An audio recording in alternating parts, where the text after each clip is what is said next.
Magandang araw, Luzon, Visayas at Mindanao at sa lahat ng mga Pilipino sa angmang panig ng mundo. Mapagpalang araw, Pilipinas!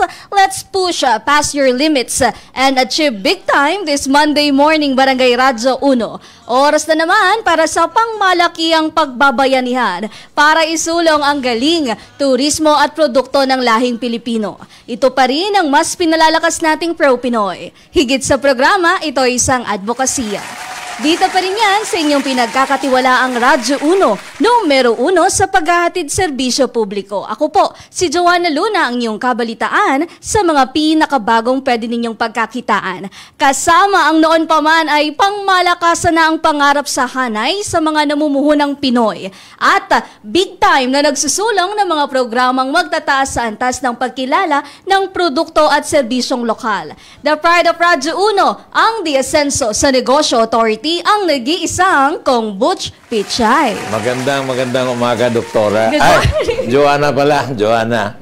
Alam mo, Joanna, namimiss ko tong show eh. Namiss din namin kayo. Pero alam mo, kahit nanonood lang ako, sabi ko, ang gagaling naman itong mga host natin ngayon. Hi, Kaya, DJ Josa. maraming salamat, Josa, for saving me. Yes, paghalili. Kaya ikaw muna yung umupo rito sa upuan ko. At well done. Talagang napakaganda ng mga programa natin. At ngayong araw na ito, I'm very much interested in this topic because alam mo itong pag-uusapan na ito ay hindi naman talaga ito Filipino sandwich. Yes. Mamaya na natin pag-uusapan yan kasi when it was first introduced in the Philippines, I was first year college. That was in 1971. Yes, ko. So, interesting topic ito. Diba? Yes. So anyway, sa ating mga viewers all over the world, kung saan mang sulok ng mundo kayo, good morning, good afternoon, and good evening. At syempre, yung ating mga viewers dito sa ating bansa at listeners sa Radyo 1, magandang umaga po sa inyo lahat. Kasama na natin live sa ating studio ang owners ng Jacos Burgers, si Mr. Mark Grino at ang kanyang kabiyak na may-ari ng Bayong Republic, Pro-Pinoy Idol, Miss Ja Grino. Good morning po at welcome back po sa Pro-Pinoy, ma'am, at welcome po sa Pro-Pinoy. Morning. Oh, wow, talagang dalawang negosyo. Yes. Puro sikat, like Bayong Republic. Napakaganda talaga ng bags na yan. Bayong Republic. Diba? So ngayon parang dalawa yung guest natin, ano? Yes. Pero walang bag. Wala ngayon. Baka sa sunod, buy burger and get a free bag. Baliktad pala. Baliktad. Buy a bag and get a free burger. Ayan. Bati po muna kayo. Hi everyone! Thank you so much for watching us here at Pro-Pinoy po. At maraming salamat Kong and Ma'am Joanne for having us today. Good morning po. Maraming salamat po Ma'am Joanne and Ma'am Sir Kong. Salamat.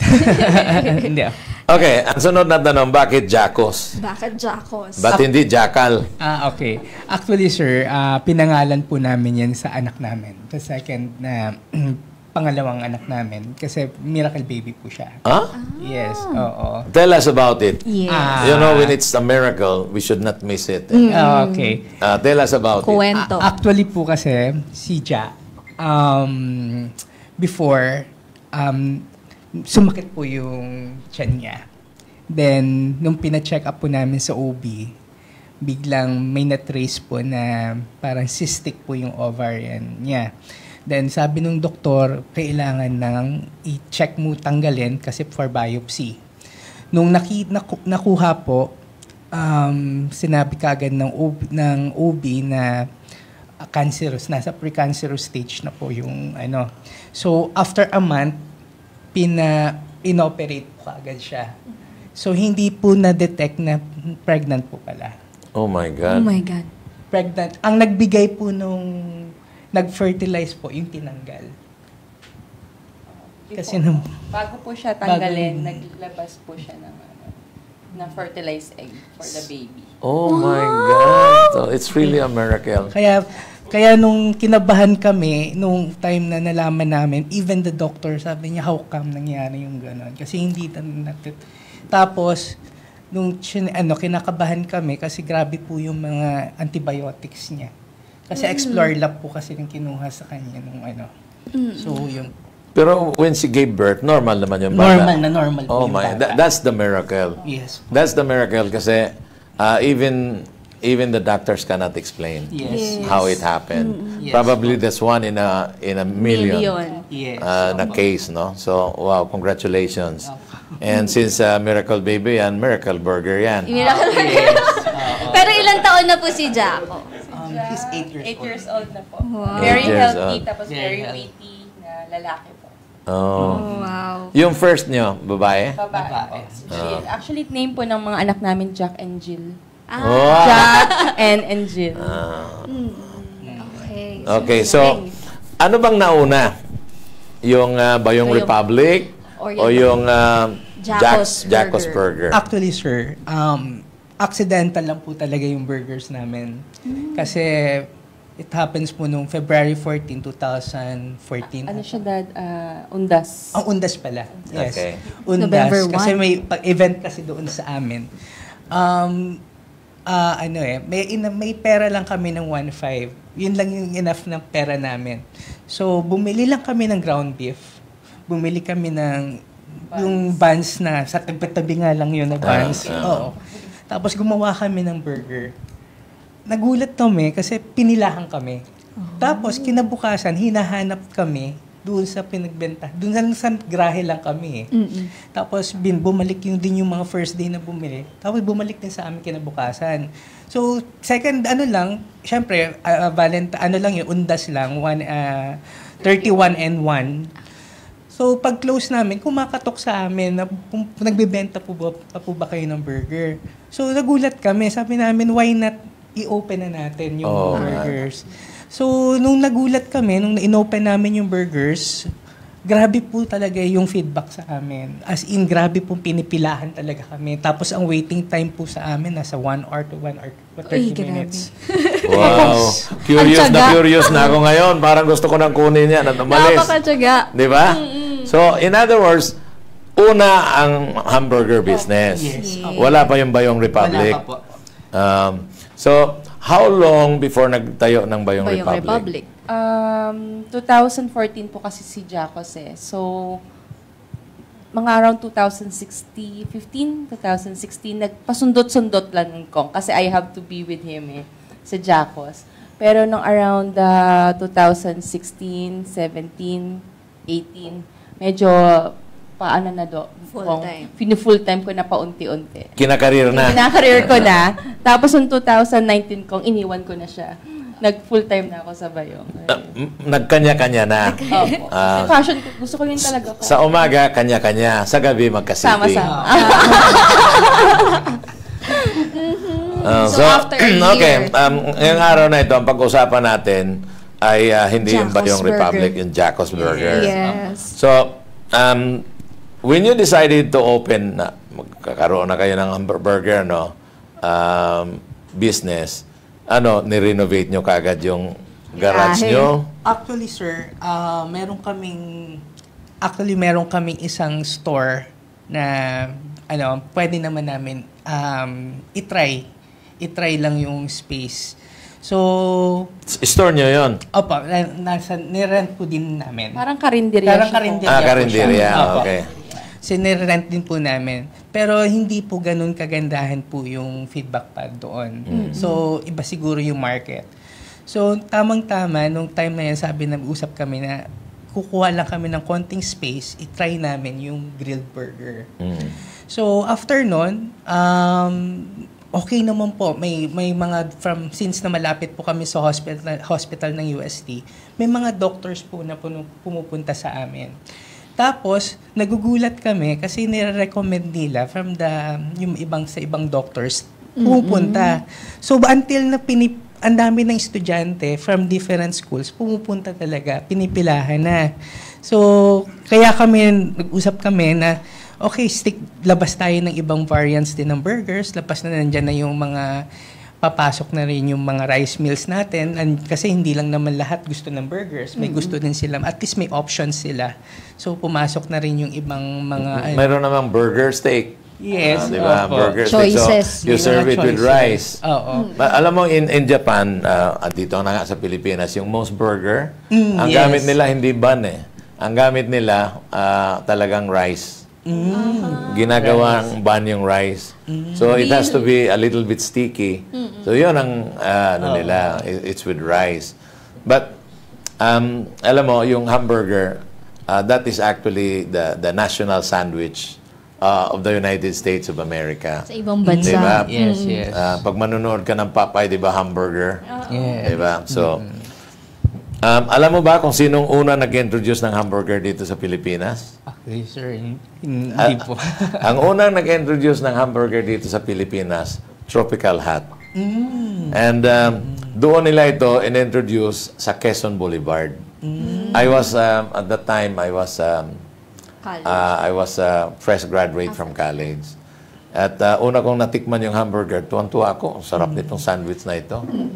And up to now naman, yung Tropical is still existing. Yes. Pero I still love the hamburger din ng Tropical. Yes. Kaya lang, hindi masyado silang aggressive kasi mas malaki ang negosyo nila sa Mercury Drug.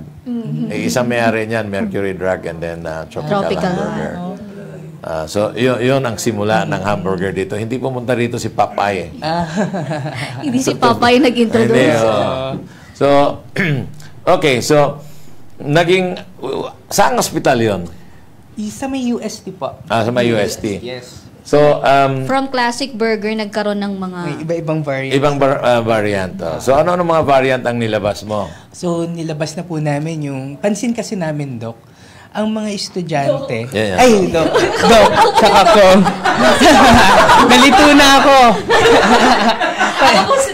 Pansin kasi namin kong, ang mga estudyante, mahilig sila sa malaki. Anything na malaki, affordable sa kanila. So, sabi nga namin, pero usapan kasi namin ng wife ko na dapat hindi natin isa-sacrifice yung quality po ng pagkain. Dapat naman talaga. Even though kailangan namin ibigay yung quality, pero as much as possible, nasa cheaper price pa rin kami. Kasi Pangmasa. Yes, budget, kasi syempre allowance-based lang po yung mga estudyante. Yun po yung market namin eh.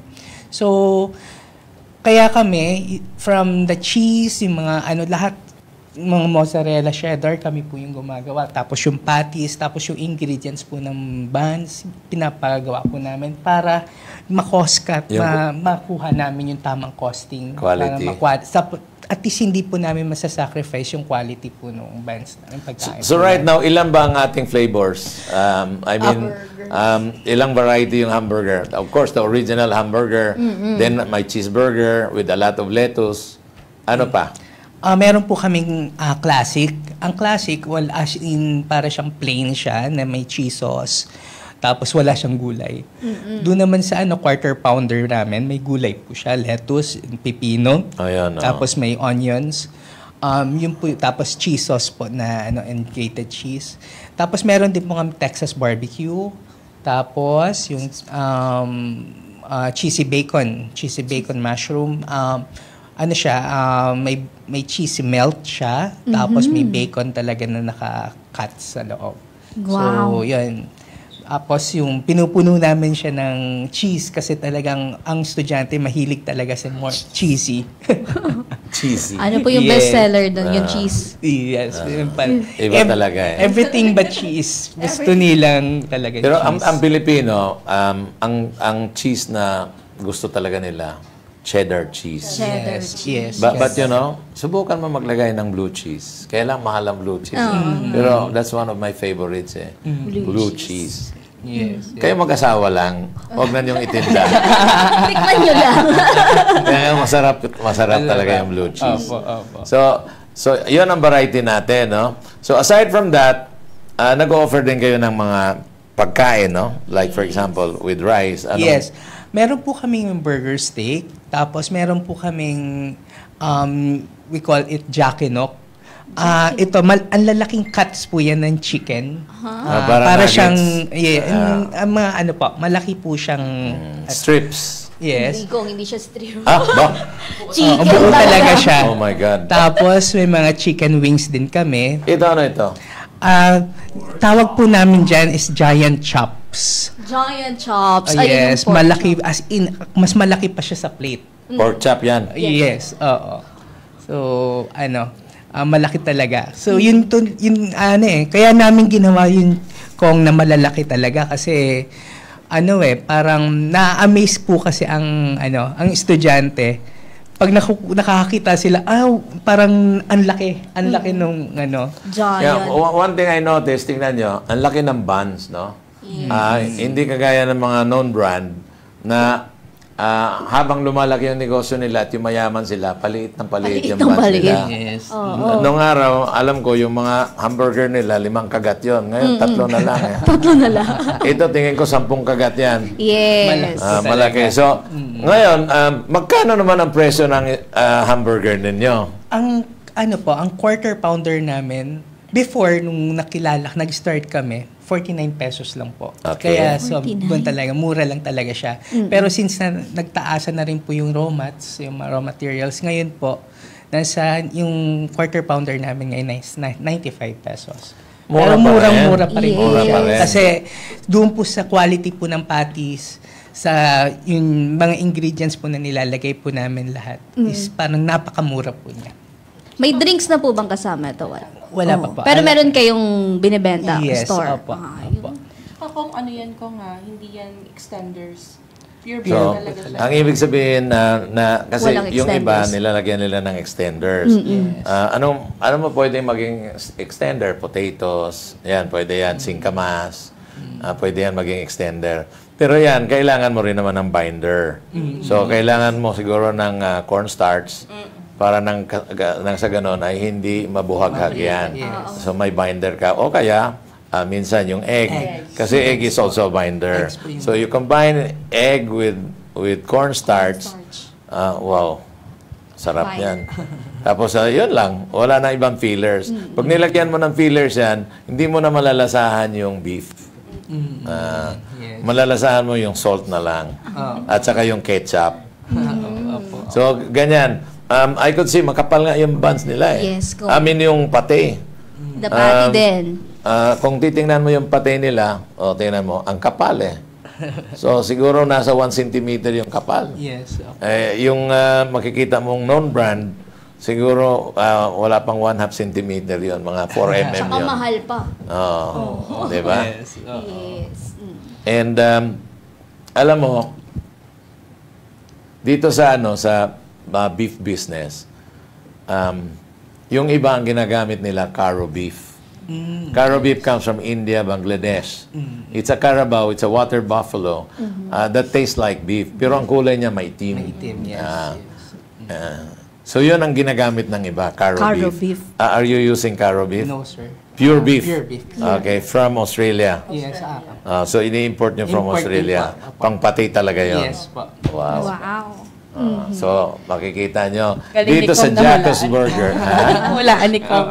Ganun po talaga. Australia. Important po lahat yung ginagamit. po So, natin. dito sa Jacko's Burger, sigurado kang tunay na hamburger yan. Yes, opo. Hindi to Caro beef. Kasi, pag kinain mo yung Caro beef, it tastes like beef. It tastes like beef. But, hindi yan tinitinda talaga na as beef kung hindi processed food. Yung mga May halo corned na. beef natin dito sa Pilipinas, Caro beef yan.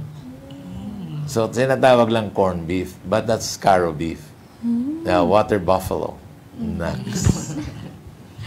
Ayan. So, ano pa po, bukod sa mga wala dito, ano pa yung pwedeng makita sa store? Meron po kami yun. Onion rings, tapos yung mga nachos overload po namin, yung fries overload. Yun po, madami po. Pastas. May pasta na rin tayo. Yes, meron. Ilang namin madala kong kasi ang aga. It's okay, it's okay. Tapos, currently, nasa promo kami. Anli Burger, saka Anli Wings. Grabe. Anli Burger and Anli Wings, we're offering it as Pwede kang magmamayabang talaga. 209. Anli. Kasi Yes. isa lang, hindi mo na kaya yan. Busog. Feeling yan. Pag kinain mo yan, at iinom ka ng tubig, mag-expand yan. Sa tiyan mo. So, sabihin Anli, pero pwedeng balot. Bawal? Bawal daw. No take-out. No take-out. No leftovers. Leftovers. Pag may leftover, may bayad. May Penalty. bayad po talaga. Penalty. Oo. Dapat meron. Oo. Ako, hindi ako makikita. 299 lang kung... Hindi ako kakain ng Anli yan. Dahil ito lang eh. Alam yung capacity. Baka sabihin ko, Joanna, hati tayo rito. Sobrang overload yan. Pero, wow, I'm glad that there is a company called Jacos na talagang, kung titingnan mo yung hamburger nila, ay tunay na hamburger pa rin. Yeah. Hindi lumiit. Hindi lumiit because they want to maintain the price. Hindi. They maintained it. Yan ang gusto ko sa Filipino na mga companies. Itong mga multinational, lumiliit. Yun po talaga yung namin, wife ko. Sa amin namin, simula na pumasok kami sa business talaga, ang usapan talaga, never sacrifice the quality. Okay, yung pickles na gamit nyo, kayo rin gumagawa. Actually, sir, since na may mga student po kasi na medyo ayaw nila ng pickle kasama sa That is the American pickle. Kasi yung American pickle, there is a certain taste. Pero pag Filipino pickle, ay masarap yun. Yes, oh yes. Lasa ng atsara. Oo. Oo. Actually, sir, may options po kami kung gusto nila lagyan ng pickle. Yung But burger. Filipino pickle. Kasi pag tinikman mo yung isang brand, ibang klaseng pickle yan eh. Ako rin, hindi ko gusto yung pickle na yan. Pero pag Filipino pickle, kasi Filipino pickle, ano lang yan, actually, nilagyan ng sugar, vinegar, salt. Yes. Yun lang yun. Yung American pickle, probably it's the vegetables that they are using. Pero kung pipino ang gamit mo dyan, carrots, okay lang. Oo, yes. Di ba? Oo. Ngayon po ba, sir, ilan ang branches natin? Actually, ma'am, before pandemic, we have 7 branches po. Ng Jacos to? Yes, oo. But unfortunately, nung pandemic time, hindi po talaga namin kinaya nung time kasi tuloy-tuloy po yung rental, tapos ang dami po namin, yung tao po namin nagkakasakit na po. So, ayaw naman po namin i-take risk yung health po ng mga tao namin. Kaya we decided na i-close down na lang po muna. So, kaabuti naman po nung time na yon, nung nag-close down po kami, si Jan naman po yung, ganda naman po yung pasok sa kanya. Oo naman. Sikat na nga yung Si Miss Ja. Bayong Bayong Republic. Republic. Kami, talagang pinopromote namin yung Bayong Yes. Republic. And in fact, I suggested sa'yo, di ba, lagyan mo ng mga leather trimming. Meron ako. Meron na. Meron na. ano yung Ano siya kung reception? leather tsaka solihiya. Mga marikina leather na po. So, anong reception ng tao? Hindi ko Feedback. pa po nire-release. March po sa birthday ko, i-release. Wow! Abangan! Pero maganda ang itsura, di ba? Lalong Mas gumanda. mabango, tsaka mas matibay, mas maganda. At saka mas fashionable. Mas social. Mas social. Thank you for taking my advice. Of course ko. Thank you. So, anyway, so ngayon, isang branch na lang muna tayo. Sa ngayon po, since na ngayon lang po kami ulit bumalik after pandemic, pero although, Doc, sa ko, nung pandemic time po kasi, nung sinarado po namin, yan ang pinag-usapan namin ng wife ko na paano po namin ma-offer pa rin yung food namin. So, we open it sa franchise. So, maganda naman po yung franchise namin. Madami, may mga kumuha naman po from Laguna, provincial po. So, ilan na yung mga franchise holder ngayon? Sa ngayon po, sir, we have 6. 6. Apa. But the commissary is still in Sa your amin po. place. Yes, apa. I think I would suggest na alam ko naman busy kayo, iba si Bayong Republic, ikaw naman sa Jacos. But I suggest na gumawa ka ng mga branches mo rin. Yes. Actually, sir, yan na po yung plano namin. Kaya kami nag-put up ng bago ngayon na at least complete na po lahat ng mga menu po namin. Kasi doon po sa franchise kasi more on burgers lang po talaga sila. Kung saan po kami nakilala doon lang po. Pero madaming Pwede rin ako mag-advise sa'yo na focus lang kayo sa burgers. burgers, and then itong itong chops, at saka yung Chicken. chicken. Yeah. Kasi yung ibang hamburger company naman meron In fact, meron chicken burger. Yes. So meron fish fillet burger. Yeah. Fish fillet. So you just focus there. Yes. Huwag ka na muna mag-ano ng Pasta. ibang klaseng pagkain. Yes. Huwag ka na muna magpasta. Later on, pag malaki na si Jaco, magpasta siya. O kaya si Jaco mag-take over dito, ikaw naman yun sa pasta. But do not confuse them. Yes, Pasta is Italian, this one is American. Yes. Fried chicken is American. And to be honest with you, Filipinos, they love to eat chicken. Yes, yes. Di ba? Alam mo ba na in the United States of America, the black people, they go to Jollibee for the chicken because it's crispy. Crispy naman ito sa kung crispy. So, yun ang pinupuntahan nila. Yung chicken ng Jollibee. Jollibee, yes, yes. So ngayon po, saan located yung ating binuksang store? Meron po kaming branch po ngayon, kaka-open lang po. Actually, 1 week pa lang po. Yan. Kaka-open pa lang po namin. Dito po sa 1364 Laon-Laan Road, Sampaloc, Manila. Jacos po yung name. Puntahan natin yun, Joanna. Laon. Doktora. Yes, po. Puntahan natin. Ngayon, paano naman napadpad si Andres doon? Ano natikman ni Andres? Hindi ko nagka-cover kasi siya sa Adangwa. Tapos yung mga tenant namin, yun ang in-interview niya. Kasi wala siyang ma-interview dahil lahat busy. Tapos pagkatapos nun, pinapunta namin siya dun sa Jacos. Nagulat siya, laki daw ng burger. Ilan ang naubos niya? Atin-atin lang. Ibulong mo lang. Tatlo. Binulong lang. Ang Binulong. double quarter pala kinuha niya. Alam mo, I will not be surprised. Sabi ko nga, alam mo itong si Andres, parang eating machine ito. Hindi nabubusog. Si Andres na topic ko nga, baka mabato sa akin eh. Wala, hindi pa kita binubulgar. Pero alam ko naman, hindi kayo nagkakalayo. Ay my God. Ayan. So, madiskarte talaga si Andres. Nagtanong-tanong po. Tapos, sa tenant niyo. Oo, sabi niya, may mai-interview ba ako dyan sa baba, sa inyo? Di ba taga-Dangwa ka mang dyan? Sabi ko, oo. O sige kasi mga busy yan ngayon, hindi magpapa-interview yan eh. Ginamit ang koneksyon. Magaling talaga ang Dalawin natin yung Jacos and then i-feature natin. Because I'm really proud of that product, no? Yes. Medyo malaki yung buns. In this time of economic difficulty, yung iba may tinatawag shrinkflation. Shrink. Hindi presyo yung tinaasan, kung hindi, shrinking nila yung quality product nila. Yes. But ang Jacos, they are not a believer of shrinkflation. Yes. Diba? Bibigay nila ng mura para sa mga estudyante. Yes. Saka kung alam niyo po, yung dito, i-share ko lang po na over the week na nag-operate kami. Wala kasi kaming Facebook kong kasi na-hack. So, wala kaming way to advertise na, oh, we're back, suki, we're back. Alam mo kung yung mga nakakakita sa amin, bumababa ng jeep para lang pumunta, bumalik na kayo, kailan pa kayo dumating? Kita mo. Tapos, sa GC, nagkakagulo yung GC ng UST kasi nga dumating na yung Jacos. Kaya alam mo kung naiiyak kami. Kaya sabi namin, we will not give up ng quality kasi yun ang na-miss nila. Kahapon niya sabi, nostalgic daw.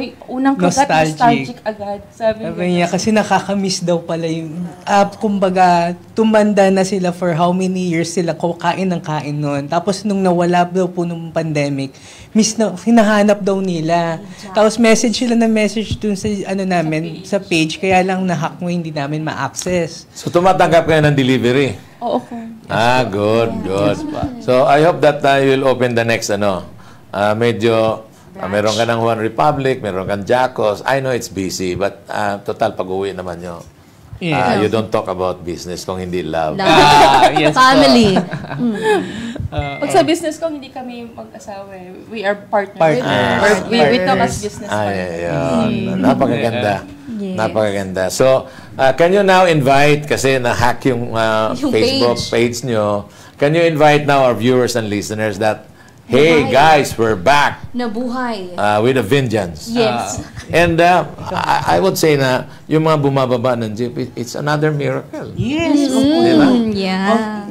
Kung po nagugulat kami kasi ako mahilig makipag-usap sa yung mga customers. Nagugulat kami pag minsan hihinto talaga. Tapos minsan magbubukas ng bintana. Babe, Jacos ba to? Ito ba yung dati sa Pinoval? Sigaw ng sigaw, sabi namin, kami po yun. Sige, babalik ako. See? Ano, nagugulat kami. Kasi nakakataba ng puso. For those who does not know that you're back, please invite them. Sa mga hindi nakakaalam na nakabalik na ang Jacos, naiiyak ako. We are inviting you to visit our store at 1364 Laon Raan Road, Sampaloc, Manila. Ka-Jacos, bumalik na kami after 4 years. Kita-kit sa Jacos. Ayan. Okay. So, doon ba sa Jacos pwede siyempre magpapaalam tayo, di ba? Pwede mo mag-display ng Bayong Republic bags? Papaalam siya ang manager. Pwede po. Oy! Pwede. Ayan, pinagpaalam na kita. So maglagay ka naman kasi once you see the Bayong Republic bags, you'll really be amazed. It's really beautiful. Yes. Lalong-lalo na sa birthday mo, ilo-launch mo yung may mga leather trimmings na or mga leather strap. Wow! Baka doon na pwedeng i-apply yung buy bag, get one burger. Hindi. Hindi kami papayag. Hindi mo Bayad bayad. kayo sa burger because the products are quality products. Manager rin, makinig tayo. Ayan, dahil siksik na naman ang ating impormasyon ngayong Lunes, maraming nag-comment, maraming naging interesado. Kaya Andres, basahin mo na. Yes, Kong Butch and Miss Joanna, more than 1,200 viewers tayo this Monday morning at meron na tayong more than 5,000 likes sa ating ProPinoy Facebook page. Ay, ako, nakakatawa ng puso. Maraming salamat po. At maraming maiinggit na naman dyan. Magandang umaga po, Kong Butch and Miss Joanna. Galing kay Liam Falcon, Corazon Sales, Erlinda Bachiller, Mary Jane Ocasla, Krisha Aguinaldo, Redmond Palmea. Sabi ni Rebellios Malinaw, good morning to all viewers and listeners and good morning again to all staff of DZME 1530. Happy blessed Monday to everyone. Brenda Sumalinog, watching from Zamboanga City. Good morning, Pro Pinoy. Paano mo makabili niyan at magkano po? Ayan. Siguro online. Yung plug po natin yung online natin. Yung mga prices, they're very interested. Nagsisimula po yung aming quarter pounder sa halagang 95 pesos hanggang 125 pesos po. Wow. Depende po sa variant ng burger na gusto ninyo. Meron din po kaming Anli kung gusto nyo, Anli quarter pounder for 249 pesos lang. Wow! Yung mga kung malayo sila sa Manila, paano sila makakabili? Mag-follow lang po kayo. Active po kami sa TikTok, Jacos Burger Bar po. Subukan nyo. Hindi kayo magsisisi. Yes. I promise you. Ako lang ngayon, gusto ko nang umalis dito sa programa. Titikman na ni ko. At gusto ko nang tumikim. Okay, from Cynthia Melo, watching from Kabuyaw, Laguna. Pwede ba yan sa Grab? At ano po ang bestseller nila na burger? My God, craving ng burger! Ano rin yung bestseller? Ang bestseller po namin, sir, dun sa mid-variants po, is cheesy bacon mushroom po. Oh my God! Cheesy bacon na may mushroom pa. Oh my God! Tapos po ang pangalan. Dala mo ba yan ngayon? Dala ba? Dala ko. Ayan, titikman ko.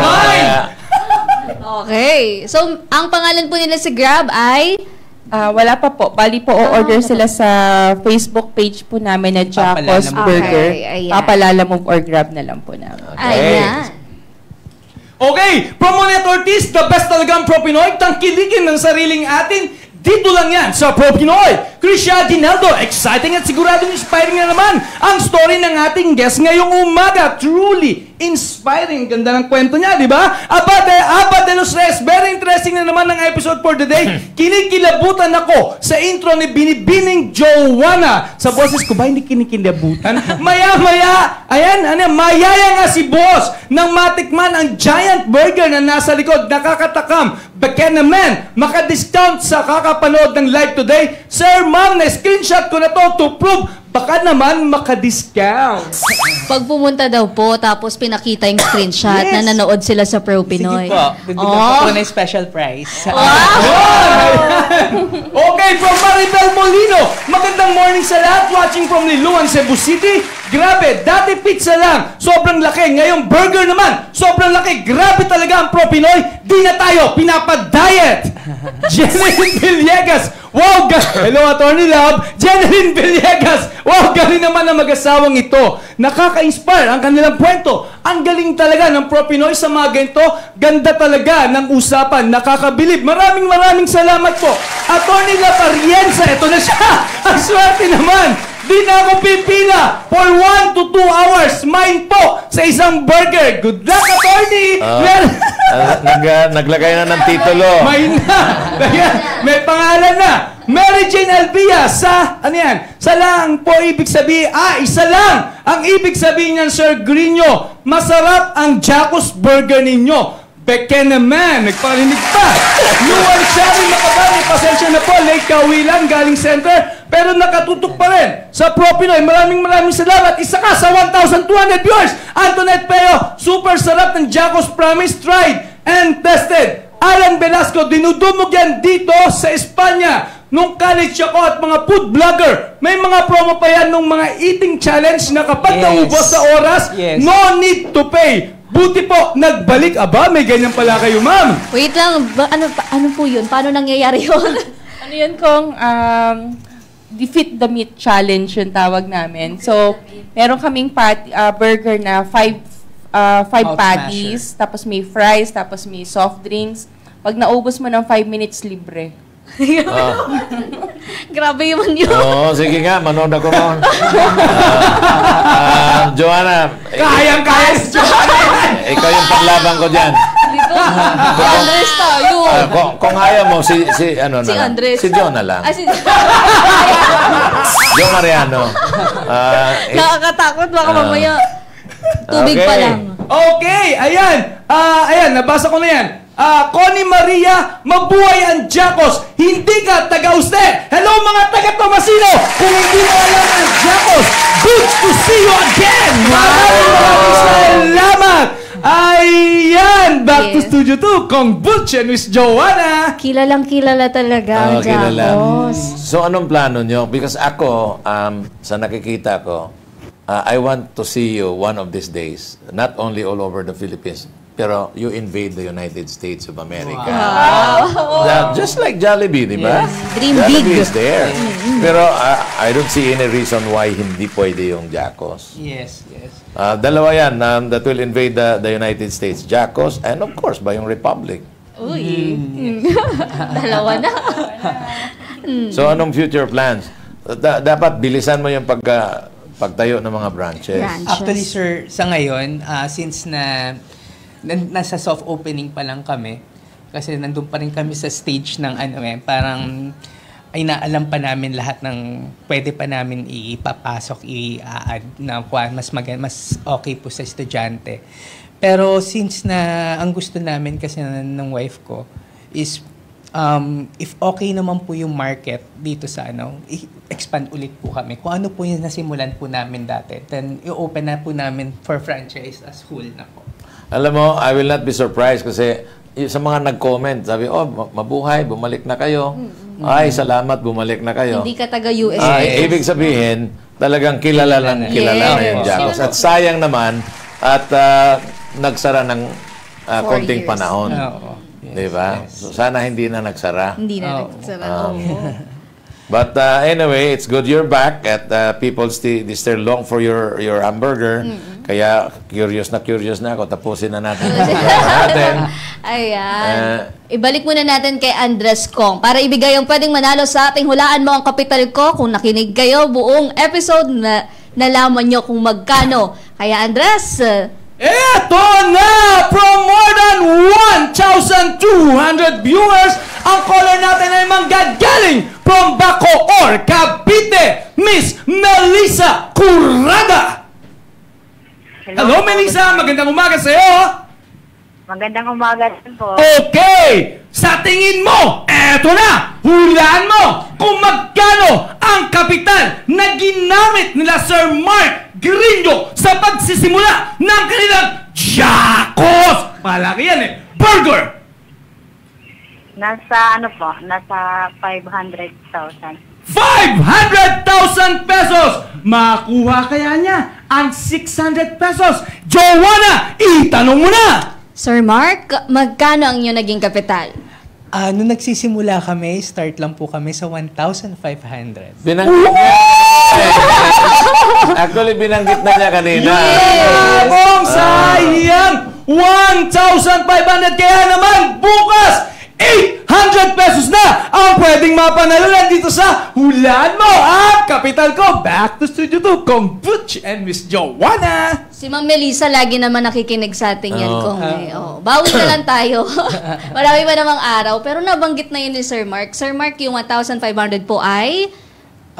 Doon po, yung 1,500, yun lang po yung panimula namin. Bumili po kami ng mga gamit, mga pagkain, mga ground beef. Yung van nga doon, sa tabi lang Sa ng tabi bakery. lang po.